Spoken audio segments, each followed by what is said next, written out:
Hello, good morning সবাইকে। আমি কিন্তু এসেছি নেইল এক্সটেনশন করাতে। ফার্স্ট টার্ন ছিল কিন্তু ঈশিতা 2 ঘন্টা ধরে বসে থাকার পর ওর ফাইনাল রেজাল্ট কিন্তু এরকম এসেছিলো, যেটা দেখতে ভীষণ ভালো লাগছিলো। আমি কিন্তু ফার্স্ট টাইম করাবো, তাই অরিজিনাল নেইলগুলোকে যখন আমার বাফিং করছিল একটু ভয়ও লাগছিলো আর একটু পেন হচ্ছিলো। মনে হচ্ছিল যে ওয়ান হ্যান্ডই করাই সেটাই বেস্ট হবে, কিন্তু ওরা সবাই বলল যে না, 2 হাতই করাও ভালো লাগবে দেখতে বিয়ে বাড়িতে। তারপর দেখো, এক্সটেনশন করার পর ঠিক এরকম একটা ভয়ঙ্কর দৃশ্য দেখা যাচ্ছিল, যেটা দেখে আমরা কিন্তু সবাই ভীষণ হাসাহাসি করছিলাম।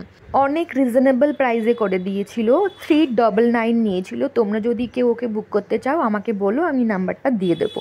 আর তোমরা যখন ফার্স্ট টাইম করাবে, ডান হাতের নেলগুলোকে একটু ছোট রাখবে, না হলে পেন ধরতে, বাসন মাজতে, খেতেও ভীষণ অসুবিধা হয়।